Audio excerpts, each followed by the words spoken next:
नमस्कार दोस्तों, एक बार फिर से स्वागत है आपका टेस्ट पेपर लाइव की ऑनलाइन क्लासेस में। पिछले लेक्चर्स में अपन ने कूलाम बल के बारे में पढ़ा था।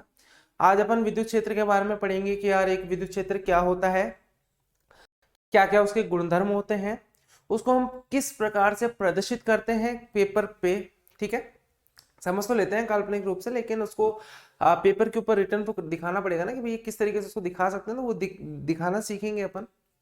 ठीक है, उसके बाद अपन विद्युत द्विध्रुव पढ़ेंगे, विद्युत द्विध्रुव आघूर्ण पढ़ेंगे, मतलब electric dipole, electric dipole moment पढ़ेंगे। और फिर ये इसी तरीके से अपन इलेक्ट्रिक डाइपोल के कारण जो इलेक्ट्रिक फील्ड होता है वो कितना होता है, और इलेक्ट्रिक डाइपोल के मतलब दो जगहों पर देखेंगे, इक्वेटोरियल पर और एक्सिस के ऊपर। तो ये सारी चीजें सर आप क्या बोल रहे हो, ये बातें समझ में नहीं आ रही। अभी धीरे धीरे मेरे साथ आप करते रहिए टॉपिक, अपन को ये सारी बातें समझ में आएगी, एक एक पॉइंट टू पॉइंट समझ में आएगी, ये मेरा विश्वास है। ठीक है, तो सबसे पहले अपन समझते हैं कि यार कि विद्युत क्षेत्र क्या होता है। सब अपन सबको पता है कि एक आवेश होता है ना, एक आवेश, वो आवेश क्या करता है, दूसरे आवेश को या तो आकर्षित करता है या फिर प्रतिकर्षित करता है। यानी एक या तो अट्रैक्शन करता है, अट्रैक्ट करता है किसी को, या फिर रिपेल करता है। डिपेंड कब करता है कि यार अगर एक चार्ज दूसरे चार्ज को अट्रैक्ट कब करेगा, जब वो उसके अपोजिट होगा, यानी ये खुद प्लस का है वो माइनस का है, तो इस तरीके से वो अट्रैक्ट करेगा। लेकिन अगर वो प्लस प्लस का होगा तो वो क्या करेगा, रिपेल करेगा। लेकिन एक बात इसमें गौर करने वाली बात है कि ये क्या करता है, मान लो एक चार्ज यहाँ रखा हुआ है और दूसरा चार्ज यहाँ रखा हुआ है, तो ये चार्ज इस चार्ज को क्या कर रहा है, रिपेल कर रहा है। मान लो मैं जैसे जैसे दूर चलता जाऊंगा तो ये चार्ज इसको रिपेल करना थोड़ा सा कम कर देगा। क्यों? क्योंकि इसका जो एक एरिया है, इसका जो क्षेत्र है, वो इस क्षेत्र से क्या हो चुका है, बाहर हो चुका है। यानी अब जैसे एक चुंबक होती है, तो चुंबक के पास अगर कोई लोहे की चीज को अपन लेके आए तो क्या होता है, जैसे जैसे पास में आता है जैसे वैसे वैसे उसका बल का मान बढ़ता जाता है। लेकिन दूर चले जाते हैं तो उसका एक क्षेत्र होता है चुंबक का कि यार ये इतने से क्षेत्र के अंदर चुंबकीय बल लगाएगी। ठीक है, उसी प्रकार से क्या होता है, हमारे पास जो कि आवेश होता है ना, आवेश चारों ओर अपने एक क्षेत्र बनाता है, जिसमें अगर मैं दूसरे आवेश को लेके आऊं उस क्षेत्र के अंदर, तो वो क्या करता है, एक बल को महसूस करता है। जैसे मान लो कोई आवेश आया और फिर आते ही बोला अरे अरे नहीं, यहाँ तो कोई विद्युत क्षेत्र है जो मेरे ऊपर या तो आकर्षण का बल लगाएगा या फिर प्रतिकर्षण का बल लगाएगा, तो उस चार्ज को महसूस हो जाएगा। तो मान लो कि ये कोई चार्ज है, ये Q, उसके चारों ओर एक चुंबकीय क्षेत्र सॉरी विद्युत क्षेत्र बन रहा है, और किसी दूसरे आवेश को लेके आए, मान लो ये मान लो क्षेत्र इतना है। ठीक है, और हम बोले कि इसके ऊपर क्या प्रतिकर्षण आकर्षण लगेगा, क्या नहीं लगेगा।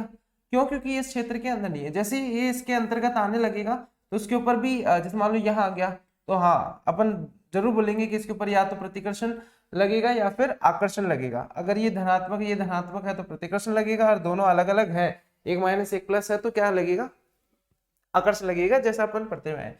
तो विद्युत क्षेत्र क्या है, विद्युत क्षेत्र किसी चार्ज के चारों ओर बनाया गया ऐसा फील्ड या ऐसा क्षेत्र जिसके अंदर अगर मैं दूसरे आवेश को लेकर आऊं तो वो आवेश या तो अट्रैक्शन या फिर रिपल्सिव फोर्स को क्या करता है, फील करता है या उसको अनुभव करता है। तो इस प्रकार के क्षेत्र को मैं क्या कहता हूं, इस प्रकार के फील्ड को मैं क्या कहता हूं, इलेक्ट्रिक फील्ड कहता हूं।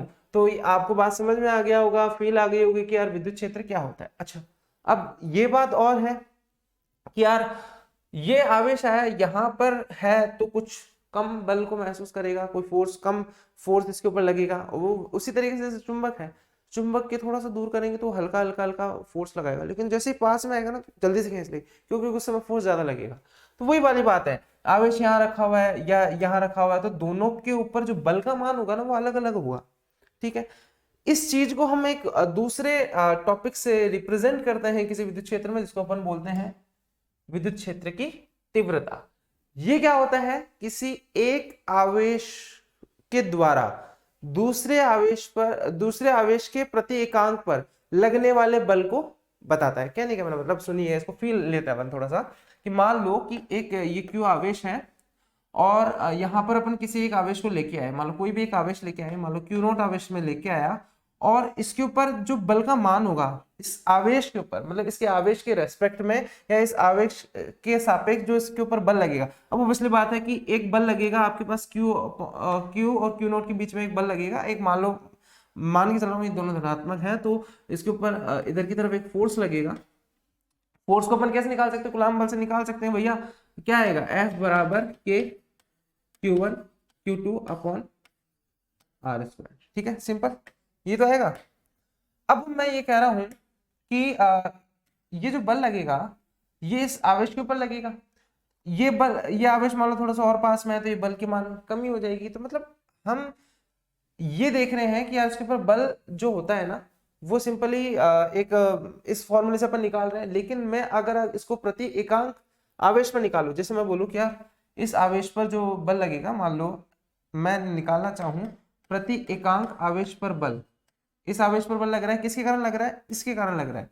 तो मैं बोलूंगा F के मान कितना हो जाएगा, के Q1 Q2 upon are square, ये तो बल का मान हो गया। और यहाँ पे जैसे मैं Q0 का डिवाइड करूंगा, अच्छा Q1 की जगह क्या लिखूंगा, एक आ जाएगा आपके पास Q0, एक आ जाएगा आपके पास केवल Q, तो इसको मैं हटा सकता हूँ, एक आ जाएगा आपके पास केवल Q।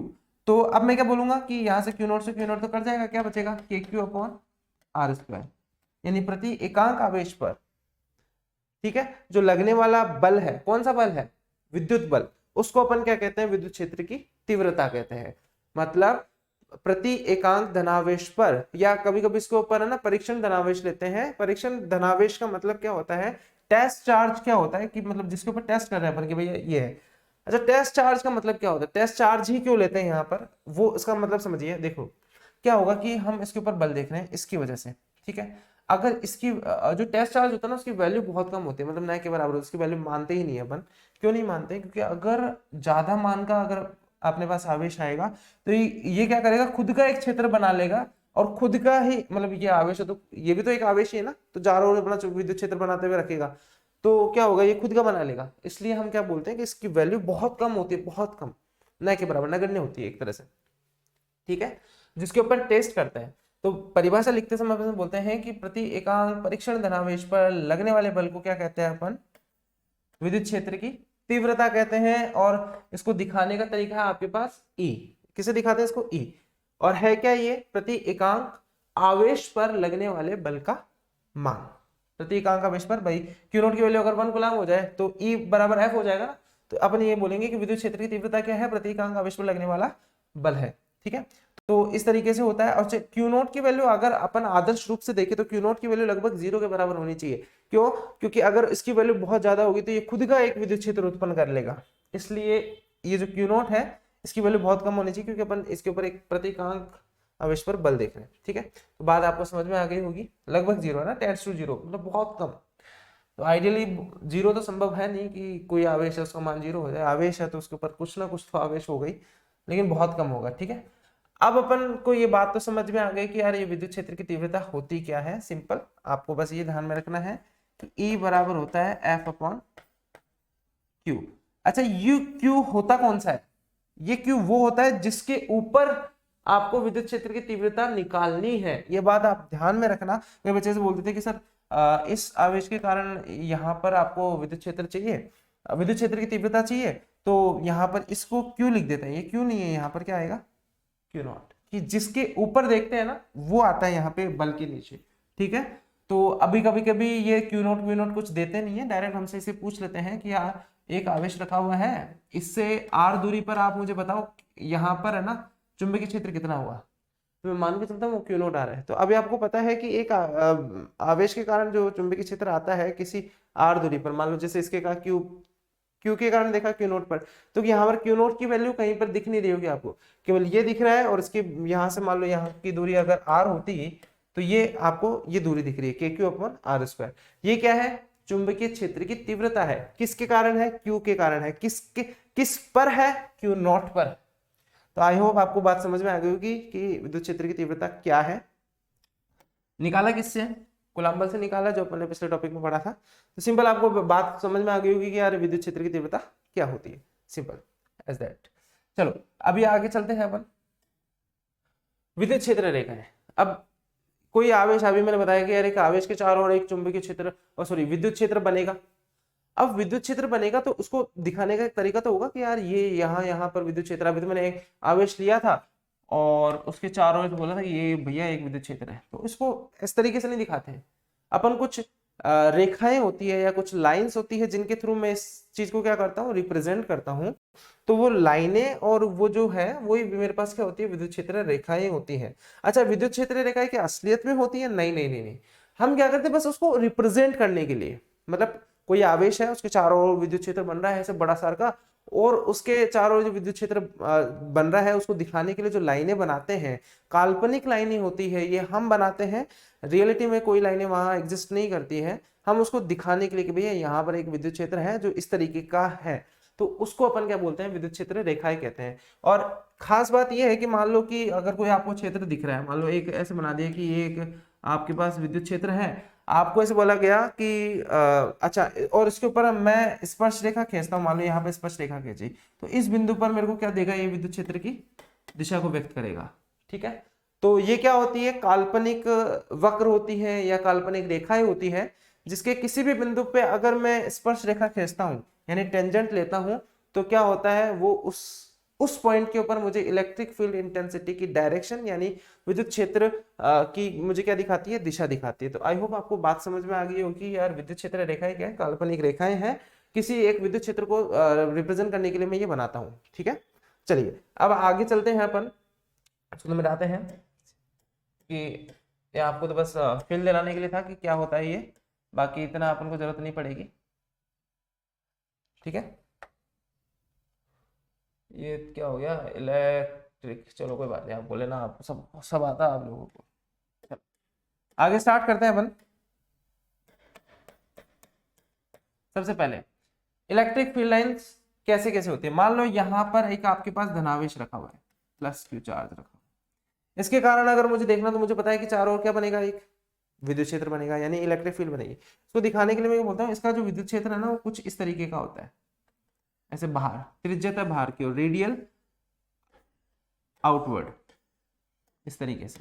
तो इस तरीके से मैं दिखाता हूं, किसी धनावेश के कारण जो विद्युत क्षेत्र होता है वो त्रिज्यता बाहर की ओर होता है, इसको दिखाने का मेरे पास ये तरीका है। ठीक है, इसी तरीके से अगर ऋणावेश की मैं बात करूंगा, तो ऋणावेश में क्या होगा, मैं उसको इस तरीके से दिखाऊंगा, सारी रेखा एक कहाँ आएगी, अंदर की तरफ आएगी किसी एक ऋणावेश पर। अच्छा, तो जहां जहां पर ये जो चीजें आपको दिख रही हो, तो आपको समझ में आ गया होगा कि किसी धनावेश के कारण जो विद्युत क्षेत्र रेखाएं होती है वो परस्पर बाहर की ओर होती है, यानी रेडियली क्या होता है, अप क्या बोलते हैं, आउटवर्ड होती है, ये इनवर्ड होती है, मतलब अंदर की तरफ। ठीक है, तो धनावेश के कारण ऐसी होती है, ऋणावेश के कारण ऐसी होती है। तो सिंपल आपको बात समझ में आ गई होगी। दूसरी बात, आपने यहाँ यहाँ देखा होगा कि अपन जैसे कई के बच्चे इसमें कंफ्यूज होते हैं कि सर अपन ने एक जो चुंबकीय क्षेत्र पढ़ा था ना, उसके अंदर भी इस तरीके से बनाते हैं, अपन दो चुंबक ले लेते हैं और एन से निकलती है, एस पे जाती है और फिर एस में ऐसे अंदर की तरफ से आती है, तो ये कुछ इस तरीके से बनाती है। ठीक है, तो ये क्या कर देती है, एक बंद लूप का निर्माण कर देती है। लेकिन यहाँ ऐसा कुछ नहीं है, ये बात ध्यान में रखना, यहाँ ऐसा कुछ नहीं है, यहाँ पर कभी भी बंद लूप का निर्माण नहीं होता। क्या नहीं होता, बंद लूप का निर्माण नहीं होता। ठीक है, तो चलिए देखते हैं अपन। ये है, तो अभी कई बार ये तो अपन ने अलग अलग देखा कि यार प्लस क्यू के कारण ऐसा है, माइनस क्यू के कारण ऐसा है। लेकिन अगर मैं इसको एक ग्रुप की तरफ, पेयर के रूप में देखूं, पेयर के रूप में मतलब प्लस क्यू और माइनस क्यू एक साथ दे दे तो मुझे कैसा होगा, चलिए इसको देखते हैं थोड़ा सा अपन। मान लो आपको प्लस क्यू यहाँ दे दिया और माइनस क्यू यहाँ दे दिया, और आपको बोला गया कि इसके कारण जो विद्युत क्षेत्र रेखाएं बनेगी वो बनाइए आप, तो क्या करोगे, इस तरीके से इसको बनाओगे। लेकिन यहाँ क्या होगा, यहाँ पे सीधी सीधी ये ऐसे चली जाएगी, कुछ इस तरीके से ये अट्रैक्ट कर लेगा और इसमें ऐसे विद्युत क्षेत्र आता रहेगा। देखो यहाँ तो सिंपल से आपको दिखती है, अंदर आती हुई दिख रही है सारी, और यहाँ पर क्या हो रहा है, यहाँ से बाहर निकलती हुई दिख रही है। इस तरीके से आप बना सकते हो, तो ये इस तरीके से आप रिप्रेजेंट कर सकते हो। प्लस क्यू होता तो क्या होता, प्लस क्यू, और यहाँ पे भी मान लो प्लस क्यू होता तो क्या होता, थोड़ा सा पास कर लेता है, ज्यादा दूर चला गया चलो इधर आ जाएगा ये प्लस क्यू। अब क्या होगा, इसके कारण मैं बनाता हूँ, देखो ऐसे इस तरीके से मैंने रेखाएं बनाई। आपको पता है ना ये दोनों एक दूसरे को रिपेल करते हैं, तो इसमें विद्युत क्षेत्र को भी एक दूसरे को रिपेल करते हैं, दिखाता हूँ देखो मैं कैसे। ठीक है, अच्छा अब मैं पहले काले से बना रहा हूँ, आपके अकॉर्डिंग होना कैसे चाहिए था, मतलब रेड से बना देता हूँ। ताकि पता लग जाए आपको। होना कैसे चाहिए था, ऐसे होना चाहिए था, क्योंकि यार धनावेश है तो इस तरीके से होनी चाहिए थी लाइनें। तो ये क्या करेगी, एक दूसरे को प्रतिकर्षित करेगी। तो ये लाइनें ऐसे ना बन करके कैसे बनेगी, लाइनें बनेगी कुछ इस तरीके से, इस तरीके से बाहर जाती हुई, ऐसे ऐसे। कभी इस तरफ जाएगी नहीं, क्योंकि एक दूसरे को क्या कर देगी, दूर भगाएगी, बोले दूर हटो, इस तरीके से। ठीक है, तो ये आपके दो पेयर्स के कारण हो गया कि दो पेयर्स के कारण जो विद्युत क्षेत्र रेखाएं बनेगी वो किस तरीके से बनेगी। तो पहला आपके पास क्या हो गया नियम कि पॉजिटिव से क्या होगी, बाहर की तरफ, यानी उसको बोल सकते हैं बाहर की ओर, बाहर की ओर। ठीक है, और सेकंड है नेगेटिव चार्ज के कारण क्या होगी, अंदर की ओर, इनवर्ड। इसको लिख दो ऊपर आउटवर्ड, और इसकी कारण क्या होगी, इनवर्ड। ठीक है, तो ये इसके कारण इनवर्ड होगी, उसके कारण क्या होगी, आउटवर्ड होगी।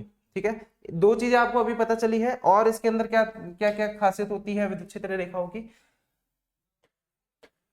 Electric field lines, electric field lines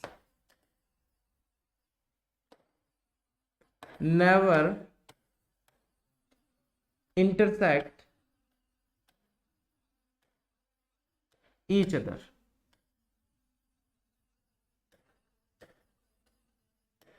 जो इलेक्ट्रिक फील्ड लाइंस होती है ना, वो कभी भी एक दूसरे को इंटरसेक्ट यानी प्रतिच्छेद नहीं करती है। क्यों नहीं करती है वो सुनिए।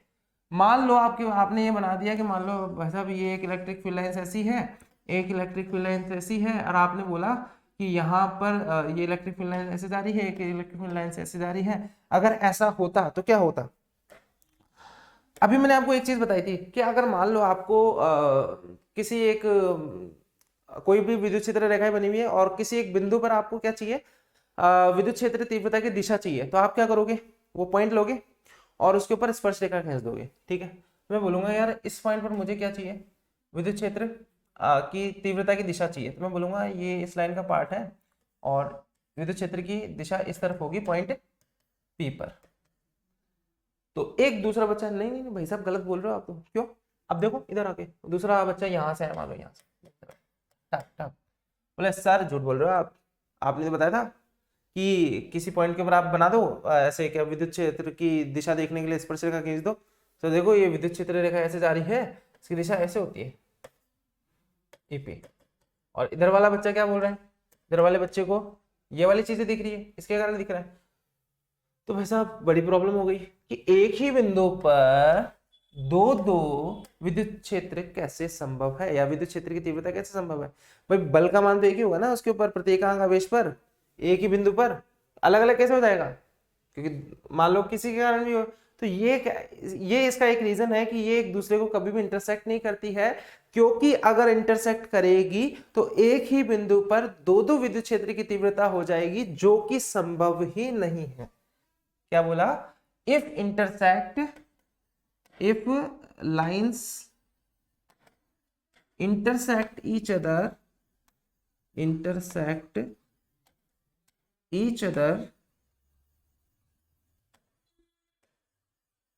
then there is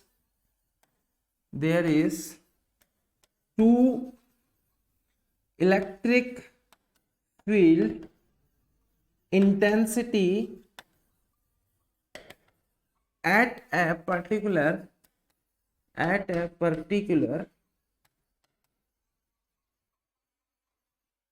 point.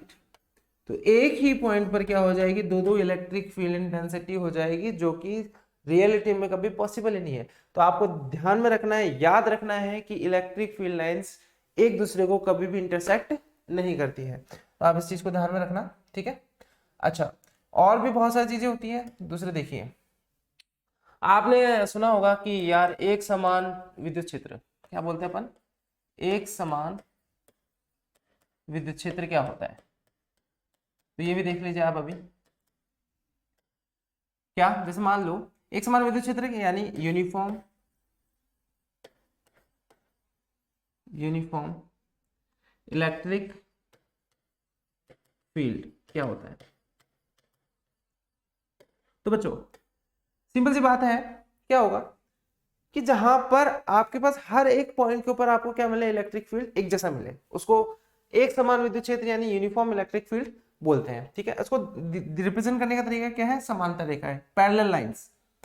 मान लो आपको ऐसे पैरेलल लाइंस बना दी है, ठीक है, और आपको बोला गया ये इलेक्ट्रिक फील्ड है, तो ये क्या है, एक समान विद्युत क्षेत्र है, ये एक यूनिफॉर्म इलेक्ट्रिक फील्ड है। लेकिन अच्छा ये ध्यान रखना कि इनके बीच की जो डिस्टेंस है ना, ये भी इक्वल होनी चाहिए। इक्वल नहीं है तो इसका मतलब क्या है, असमान हो गया, नॉन यूनिफॉर्म हो गया। तो देखो यहां इधर बना देता नॉन यूनिफॉर्म, नॉन यूनिफॉर्म कैसे बनाओगे भाई, यहां पे आपने बनाई तो पैरेलल है, लेकिन कई जगह तो पास बनाई है, कई जगह दूर बनाई है, तो ये क्या है, नॉन यूनिफॉर्म है। क्यों, क्योंकि यहाँ पर इलेक्ट्रिक फील्ड लाइंस अच्छा दिखाने का ये अभी ऐसा नहीं है कि यहाँ पर इलेक्ट्रिक फील्ड नहीं है ये लाइनों के बीच में, यहाँ पे भी है, लेकिन बस वो दिखाने का तरीका है कि भैया यहाँ पर कभी कहीं तो ज्यादा है कहीं पे कम है। तो जहां पर इलेक्ट्रिक फील्ड लाइंस पास पास होगी वहां पर ज्यादा इलेक्ट्रिक फील्ड है, और जहां पर दूर दूर है वहां पर इलेक्ट्रिक फील्ड कम है। यहाँ पे तो हर जगह अपन ने सेम डिस्टेंस रखी है, मतलब हर जगह एक जैसा ही आपके पास विद्युत क्षेत्र है। तो आप ये देख सकते हो कि जितनी ज्यादा लाइनें आपस में क्लोजर होती चली जाएगी, आपके पास जो विद्युत क्षेत्र है वो भी कैसा होता जाएगा, विद्युत क्षेत्र की जो तीव्रता है वो भी क्या हो जाएगी, धीरे धीरे बढ़ती चली जाएगी। तो इस तरीके से आपको बात समझ में आ गई होगी। ठीक है, तो अब जरूरी नहीं है कि ये सीधी सीधी लाइनें हो सकता है कि ये सर्कुलर मोशन के अंदर बना दे, मतलब कोई इलेक्ट्रिक फील्ड ऐसे बना दे इस तरीके से,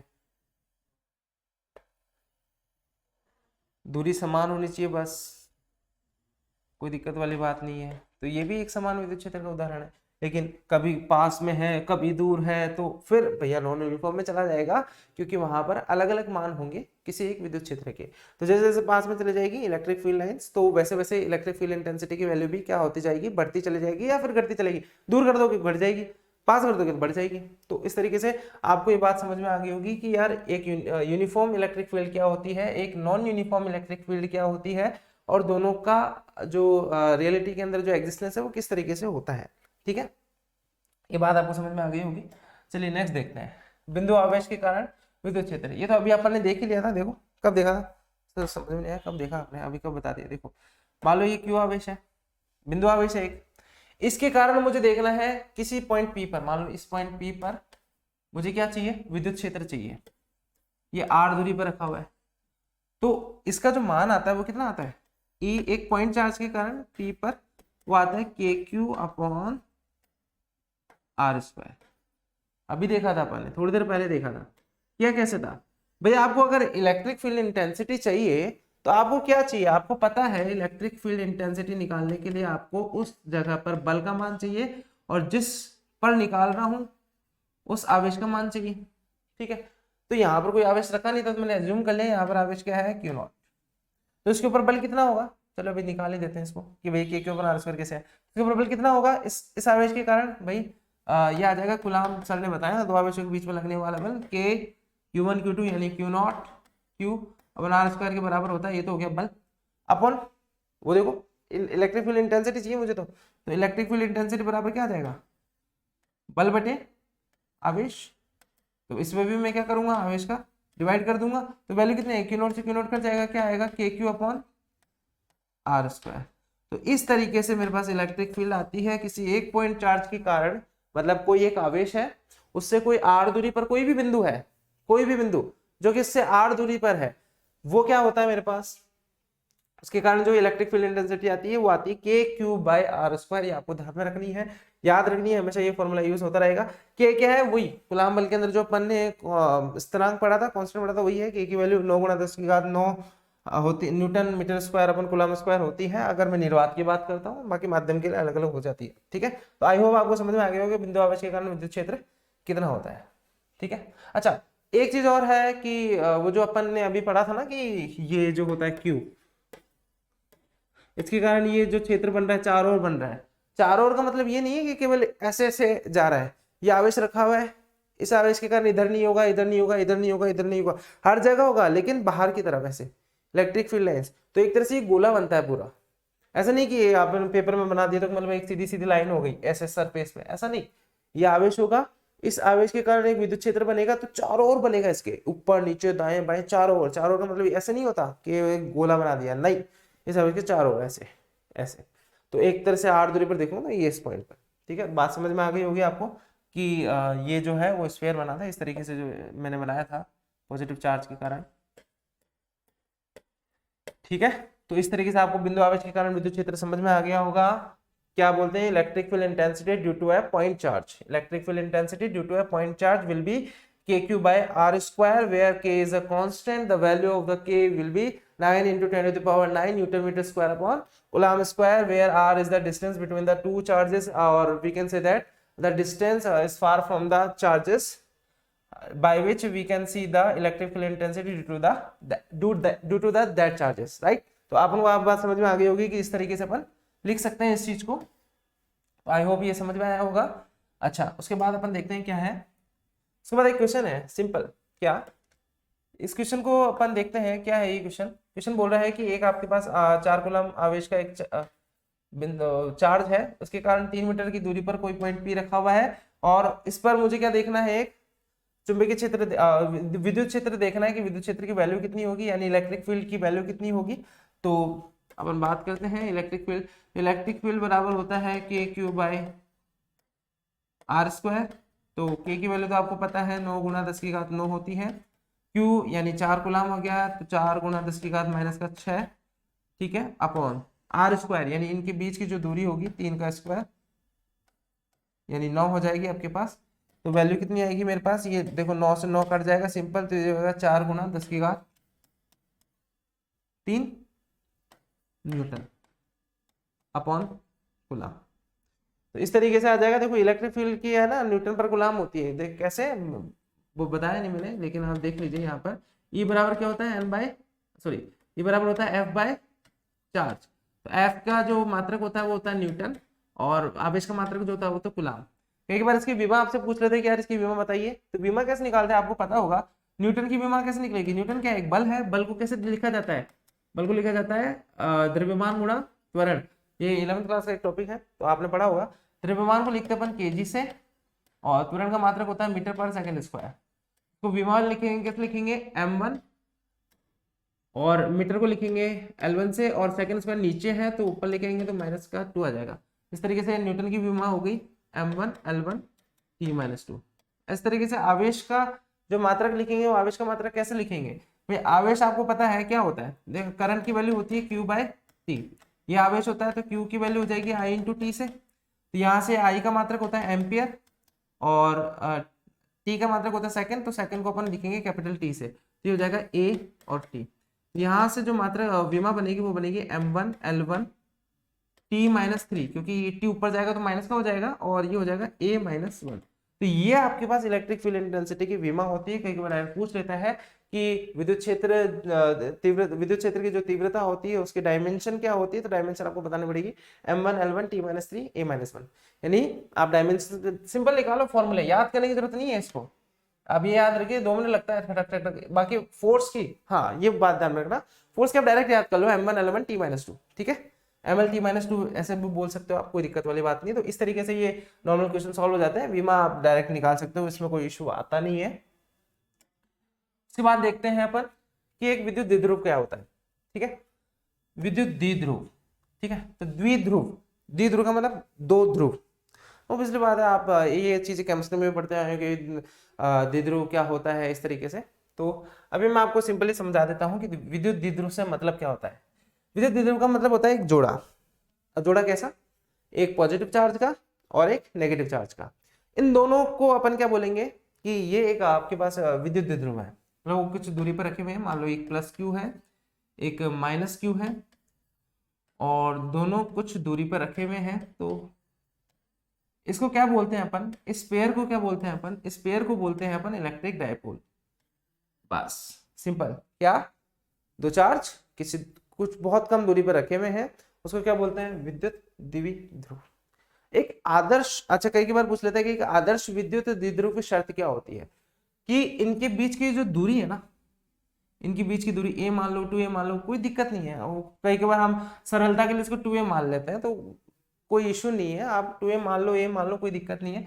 मान लो 2a मान लेता हूँ, तो क्योंकि फिर ये सेंटर भी दिखाना पड़ता है, इसका ये जो होता है ना ये पॉइंट, इसको सेंटर बोलते हैं, सेंटर ऑफ द डाइपोल, यानी विद्युत द्विध्रुव का केंद्र। तो यहाँ से यहाँ तक की दूरी फिर a हो जाती है, यहाँ से यहाँ तक की दूरी भी a हो जाती है, कोई दिक्कत नहीं है, ठीक है।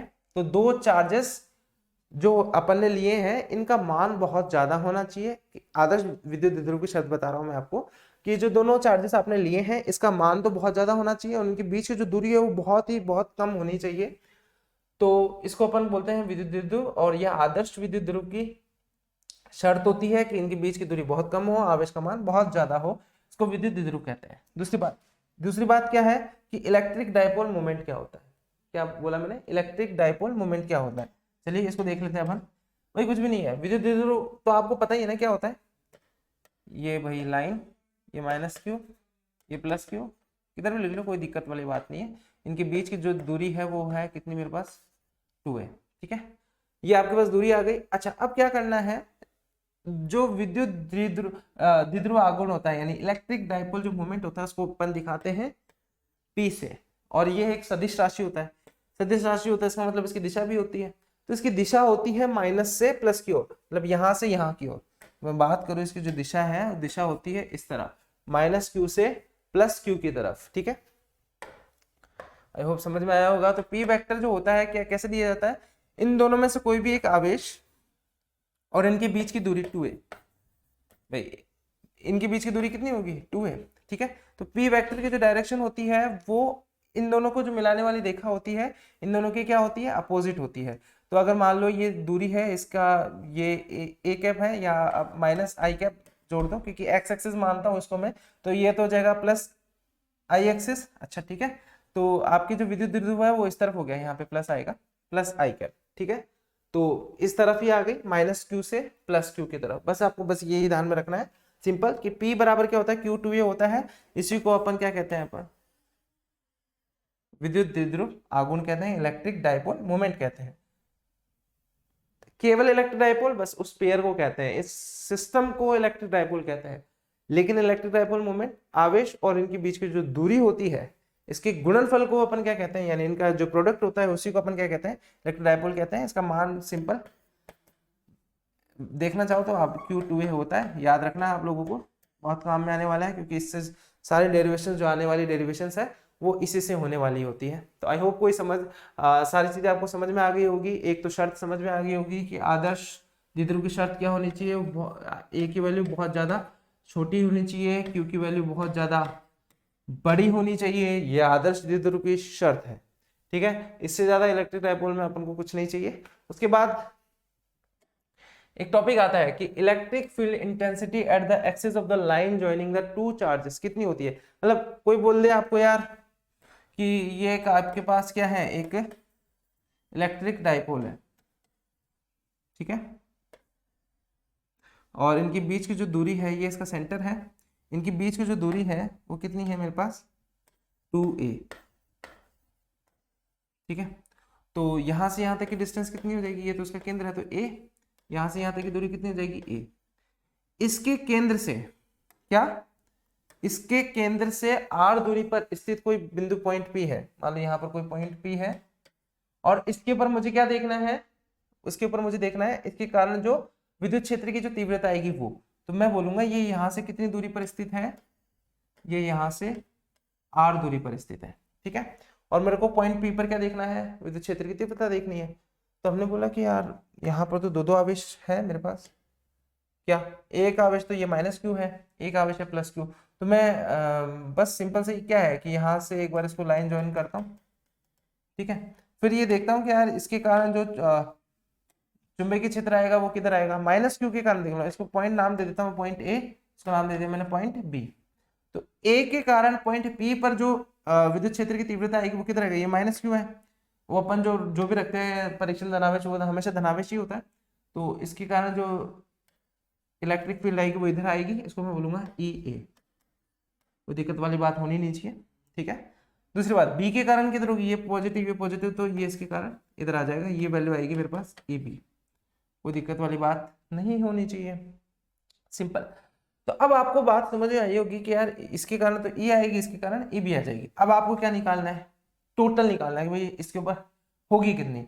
भैया एक इधर है एक इधर है, तो अच्छा अब सबसे पहले ए का मान लिखते हैं कि यार ए होगा कितना, ठीक है। तो ए लिखते हैं, तो ए की जो वैल्यू आएगी वो कितनी आएगी, ए की वैल्यू किसके कारण, इस आवेश के कारण देख रहे हैं, इस आवेश पे। तो मुझे पता है कि जो इलेक्ट्रिक फील्ड होती है वो दी जाती है के क्यू बाय आर स्क्वायर से, ठीक है।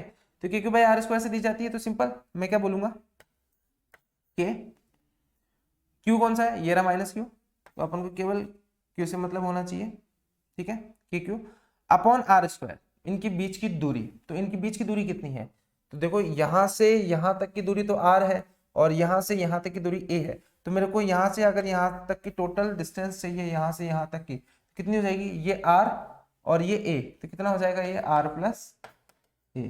तो मैं लिखूंगा यहाँ पे आर प्लस ए का होल स्क्वायर, कोई दिक्कत। इसी तरीके से मैं ईबी की वैल्यू निकालना चाहूंगा, तो ईबी की वैल्यू क्या होगी, इस आवेश के कारण आएगी, तो इस आवेश के कारण देखूंगा मैं कितनी आएगी, तो मेरे को यहां से यहां तक की दूरी चाहिए, मेरे को पता है ये टोटल कितनी है आर, अच्छा, और ये वाली दूरी कितनी है ए। तो आर में से अगर मैं ए को माइनस कर दूंगा तो क्या आ जाएगा मेरे पास, आर माइनस ए, ठीक है। तो ईबी की जो वैल्यू आएगी मेरे पास वो कितनी आएगी, के क्यू अपॉन आर माइनस ए का स्क्वायर, के क्यू अपॉन आर प्लस ए का स्क्वायर, के क्यू माइनस आर माइनस ए का स्क्वायर। तो हम बच्चों से पूछते हैं कि यार इन दोनों में से है ना कौन सी वैल्यू ज्यादा होगी, तो बच्चे आर प्लस ए को देख के बोलते सर ए की वैल्यू ज्यादा होगी, कोचिंग में पढ़ाते हैं ना, तो ऐसे बोलते हैं आर प्लस ए की वैल्यू ज्यादा होगी, क्योंकि इसको आर प्लस ए दिखता है भाई ये ज्यादा है। तो दिमाग लगाने वाली बात है कि हम डिनोमिनेटर के अंदर, यानी जो क्या बोलते हैं इसको, हर के अंदर अगर अपन वैल्यू ज्यादा रखेंगे, डिनोमिनेटर की वैल्यू ज्यादा होगी, वो वैल्यू उतनी ही कम हो जाएगी। जैसे मान लो यहाँ पे लिखा हुआ है 3/4 और नीचे लिखा हुआ है 3/2, कौन सी वैल्यू ज्यादा है, ऑब्वियसली बात है ये वाली वैल्यू ज्यादा है, 1.5 आएगी वैल्यू, और ये वैल्यू तो 0.75 के समथिंग आएगी, तो देखो कम होगी ना। तो ये जितना ज्यादा होता है ना, ये जितना ज्यादा होता है वो वैल्यू उतनी ही कम आती है। तो आपको ये ध्यान में रखना है कि ये वैल्यू तो ज्यादा होगी ईबी की वैल्यू, और ई की वैल्यू क्या होगी, कम होगी, क्योंकि डिनोमिनेटर का मान कम है। तो ए की वैल्यू थोड़ी कम है, ईबी की वैल्यू थोड़ी ज्यादा है। तो फिर आपको अभी देखो इसको एक एग्जांपल और समझते हैं, मतलब ये कम है ये ज्यादा है, तो मान लो ये 2 जा रहा है, 2 से ज्यादा, ये 2 है ये 5 है, ठीक है। ये इधर लगा रहा है ये इधर लगा रहा है, तो जो रिजल्टेंट आएगा वो किधर बचेगा, इधर की तरफ बचेगा, कितने का, 3 का, क्योंकि दो से तो एक दूसरे को कैंसिल कर देंगे, बचेगा कितना, 3। तो मेरे को पॉइंट पे क्या चाहिए थी, इलेक्ट्रिक फील्ड इंटेंसिटी चाहिए थी, तो मैं क्या बोलूंगा, ईबी की वैल्यू को मुझे निकालना है। तो ईबी की वैल्यू के लिए मैं क्या करूंगा, इसमें से इसको माइनस कर दूंगा, जो भी बचेगा वो इसके ऊपर रिजल्टेंट होगी, सिंपल। तो ईपी पर जो मेरे पास जो चुंबकीय क्षेत्र आएगा, सॉरी विद्युत क्षेत्र जो आए, विद्युत क्षेत्र की जो तीव्रता आएगी वो कैसे निकलेगी, ईबी में से ईए को मैं माइनस कर दूंगा। चलो इसको सॉल्व करें अपन। तो पॉइंट पी पर जो विद्युत क्षेत्र आएगा वो कितना आएगा मेरे पास, वो आएगा मेरे पास ईबी माइनस ई ए, क्योंकि ऑब्वियसली बात है ईबी की वैल्यू ज्यादा है। ईबी की वैल्यू कितनी थी मेरे पास, ये थी के क्यू अपॉन आर प्लस ए का स्क्वायर, नहीं सर गलती हो गई, क्यों माइनस था, अरे प्लस लिख दिया, आर माइनस ए का स्क्वायर माइनस, ये हो जाएगा के क्यू अपॉन आर प्लस ए का होल स्क्वायर। अब क्या करना है, इसको सॉल्व करना है। के क्यू यहाँ से कॉमन ले सकते हो आप, यहाँ से के क्यू मैंने कॉमन ले लिया, क्या बचा 1 आर माइनस ए का स्क्वायर, फिर बचा 1 आर प्लस ए का होल स्क्वायर। कोई दिक्कत वाली बात नहीं होनी चाहिए। देखो फिर क्या है, के क्यू आ गया ये मेरे पास, अच्छा फिर क्या होगा, इधर देखो ये कॉमन लिया तो मैंने क्या बना, आर माइनस ए का स्क्वायर आर प्लस ए का स्क्वायर, ठीक है, अपॉन यहाँ क्या होगा, देखो आर माइनस ए का स्क्वायर है तो ये तो इससे कट जाएगा, तो आर प्लस ए का स्क्वायर बचेगा, तो उसको 1 से गुणा करूंगा तो कितना आ जाएगा, आर प्लस ए का स्क्वायर माइनस आर प्लस ए का स्क्वायर, ये कट जाएगा तो क्या बचेगा यहाँ पे आर माइनस ए का स्क्वायर। कोई दिक्कत वाली बात नहीं होनी चाहिए, ठीक है। अच्छा उसके बाद के क्यूब, देखो ये तो इसको तो आप सिंपली खोल लोगे, किससे, ए प्लस बी का होल स्क्वायर से खोल लोगे। तो चलिए इधर चलो इधर ही कर लेते पहले, ये हो जाएगा आर स्क्वायर प्लस, देखो फिर हो जाएगा ए स्क्वायर प्लस 2 AR हो जाएगा, देखो 2ab है ना, 2ar, फिर इधर माइनस लगाऊंगा, फिर ब्रैकेट में इसका खोलूंगा तो कितना हो जाएगा R square plus A square minus का 2ar। ठीक है, तो इस तरीके से आएगा ये अपॉन, नीचे देखो ये r माइनस ए का स्क्वायर लिखा हुआ है, ये r प्लस ए का होल स्क्वायर लिखा हुआ है, तो देखो क्या मैं r माइनस ए r प्लस ए का होल स्क्वायर नहीं लिख सकता? लिख सकता हूँ आराम से, r प्लस ए का होल स्क्वायर। ठीक है, दोनों का स्क्वायर एक पूरे ब्रैकेट के अंदर दे दिया मैंने। ठीक है, तो इस तरीके से हो गया। अब देखो r स्क्वायर है, ये माइनस r स्क्वायर है, तो क्या यहाँ पे ये वैल्यू कट नहीं जाएगी, ये वाली और ये वाली वैल्यू कट जाएगी, क्योंकि ये प्लस का है माइनस का है। इस तरीके से ए स्क्वायर से ए स्क्वायर भी कैंसिल हो जाएगा, प्लस 2ar माइनस माइनस क्या हो जाएगा, प्लस हो जाएगा। जो मेरे पास इसके बाद जो रिजल्ट बचेगा वो क्या बचेगा, क्या कि जो ईपी पर जो वैल्यू आएगी कितनी बचेगी मेरे पास, देखो के की तो बाहर है ही, अंदर क्या बचेगा मेरे पास 2ar और minus 2ar, minus sorry minus minus plus हो जाएगा, तो 4ar हो जाएगा यहाँ पे अपॉन, और इनके बीच का ये जो ये r minus A R plus A, तो क्या ये a minus B A plus B नहीं हो गया, तो इसको बोलूंगा A square minus B square, तो क्या हो जाएगा ये R square minus A square का होल स्क्वायर। इस तरीके से आपके पास ये वैल्यू आएगी, एक तो सिंपली फॉर्म में, दूसरा आप इसको लिख सकते हो। देखो आपने बोला था कि है ना मैं विद्युत द्विध्रुव के कारण इस विद्युत क्षेत्र को देखना चाहता हूं, तो मैं क्या बोलूंगा कि मेरे को विद्युत क्षेत्र वहां दिखना चाहिए, तो मैं सिंपल क्या करूंगा, इसको थोड़ा जुगाड़ करूंगा। 4 को क्या लिख सकता हूँ, 2 इंटू 2 लिख सकता हूँ। ठीक है, तो मैं 2 तो बाहर लूंगा, के को ऐसे कैसे रखूंगा, क्यू को ऐसे कैसे रखूंगा, यहाँ तो 2a आ जाएगा और ये हो जाएगा r। तो बस थोड़ा सा जुगाड़ करना है, हम भारतीयों की पहचान जुगाड़ करना। तो Q2a है ना, तो Q2a क्या हो जाएगा मेरे पास, सिंपल सी बात, अभी तो पढ़ा था, चार्ज उनके बीच की दूरी के गुणनफल को विद्युत द्विध्रुव कहते हैं। Kp आ जाएगा, ये आ जाएगा r, ये हो जाएगा R square minus A square का होल स्क्वायर, ये आपके पास हो जाएगा ईपी। ठीक है, अब क्या करना है, कुछ भी नहीं करना सर, हो गया सोल्व। आदर्श द्विध्रुव की शर्त लगानी है। आदर्श द्विध्रुव की शर्त क्या थी, ए की वैल्यू बहुत ज्यादा छोटी होनी चाहिए। अच्छा एक बात बताओ, मान लो पहले लोग सोचते हैं भाई सर 0.1 का स्क्वायर करेंगे ना तो वैल्यू बढ़नी चाहिए क्योंकि स्क्वायर कर रहा है। अरे मूर्खो थोड़ा दिमाग लगाओ, सॉरी मूर्ख बोल नहीं, सॉरी 0.1 का होल स्क्वायर करेंगे तो वैल्यू बहुत कम हो जाएगी, बढ़ेगी नहीं, कैसे सर, गलत बोल रहा हूँ आपको। तो 0.1 को 0.1 से गुणा करते हैं, आंसर तो एक ही आएगा। पॉइंट कितने पॉइंट से बाद लगेगा, 2 के बाद 0.01 बचेगा। अब वो मूर्ख होगा जो 0.1 को कम बताएगा और 0.01 को ज्यादा बताएगा, वो तो मूर्ख है ना। 0.1 भैया बड़ा है, 0.01 छोटा है, मैंने इसका स्क्वायर किया तो 0.01 आता है, जो वैल्यू और छोटी हो गई। तो यहाँ देखो आप, यहाँ पे क्या होगा, ए बहुत छोटा है, छोटे का और स्क्वायर कर दिया तो वैल्यू और छोटी हो गई, तो वैल्यू लगभग 0 के बराबर नहीं हो गई है, तो मैं इसको क्या 0 के बराबर पुट नहीं कर सकता। तो ईपी बराबर क्या हो जाएगा मेरे पास 2 kp r अपॉन, नीचे क्या बचेगा r की पावर 4। ठीक है, r की पावर 4 बचेगा, तो एक r से एक r कैंसिल हो जाएगा, क्यूब बच जाएगा, तो 2 kp अपॉन r क्यूब बच जाएगा। तो ईपी बराबर क्या हो जाएगा 2 kp अपॉन r क्यूब। तो ये मेरे पास फाइनल रिजल्ट हो जाएगा किसी द्विध्रुव के कारण r डिस्टेंस पर, वो r डिस्टेंस कहां से, उसके सेंटर से r डिस्टेंस पर अगर मेरे को विद्युत क्षेत्र की तीव्रता चाहिए या इलेक्ट्रिक फील्ड इंटेंसिटी चाहिए तो वैल्यू कितनी थी, ईपी बराबर 2 kp अपॉन r क्यूब। तो इसको देखते हैं क्या कि भाई इस पॉइंट के कारण यहां पर मैंने क्या देखा, विद्युत क्षेत्र की तीव्रता देखी, वो किधर आई, इधर ही तो बची, क्योंकि ए के मान तो बहुत कम था, ए बी की वैल्यू बहुत ज्यादा थी, अपन ने देखा यहाँ पर निकाल करके, तो ये ए बी की वैल्यू इतनी आई। एक क्वेश्चन और बनता है कि यहाँ पर आपको इलेक्ट्रिक डायपोल की अगर डायरेक्शन देखनी है तो किधर देखोगे आप, सिंपल क्या कि भैया वो माइनस क्यू से प्लस क्यू की ओर होते किधर आएगी, इधर इलेक्ट्रिक डायपोल की डायरेक्शन। ठीक है, चुंबकीय क्षेत्र जो बचा, जो नेट था वो किधर आया, इधर आया। तो यहाँ पर देखो डायपोल विद्युत द्विध्रुव और आपके पास जो विद्युत क्षेत्र बचा उन दोनों की डायरेक्शन सेम है। तो इसको बोलते कैसे, इसको ऐसे बोलते हैं कि सर एक विद्युत द्विध्रुव के कारण इसके एक्सिस पे स्थित किसी बिंदु P पर चुंबकीय क्षेत्र की दिशा और विद्युत द्विध्रुव की दिशा समान होती है, यानी इलेक्ट्रिक डायपोल और इलेक्ट्रिक फील्ड इंटेंसिटी की जो डायरेक्शन होगी वो सेम होगी if we are talking about the electric field intensity at the axis of the electric dipole which is r distance away from the center of the electric dipole, तो उन दोनों की direction क्या होगी, same हो जाएगी। तो आई होप कोई दिक्कत नहीं होनी चाहिए आप लोगों को। ये यहाँ तक समझ में आ गया होगा कि इसके कारण यहाँ पर ये किसके कारण था, इसके कारण था, तो इनके बीच की दूरी ली, दोनों को आवेश लिया, बस वो सिंपल कर दिया, खत्म। आई होप जो भी सवाल बनते हैं वो ये बनते हैं, ये वेरी वेरी इंपॉर्टेंट केस ध्यान रखना है। जाके मेन लिया आप ज्यादातर ये ध्यान रखोगे तो और भी बेटर है, कोई भी केस खत्म नहीं होगा। और खत्म का मतलब मान लो ए की वैल्यू आपको बहुत कम नहीं दी, ज्यादा दे दी, तो फिर क्या करोगे, तो फिर तो ये वाला फॉर्मूला ये तो तब भी इस्तेमाल कर सकते हो ना जब आदर्श द्विध्रुव की बात की जाए। आदर्श द्विध्रुव नहीं हो तो फिर आपको ये वाला वो वाला इस्तेमाल करना पड़ेगा। आई होप आपको समझ में आया होगा कि किस तरीके से उनकी वैल्यूज निकलती हैं। इन पे सवाल भी बनते हैं कि यार एक द्विध्रुव है, चलिए एक सवाल ले लेते हैं इसके ऊपर, है ना, सिंपल सा। बाकी कैलकुलेशन आप लोग कर सकते हो, मुझे विश्वास है।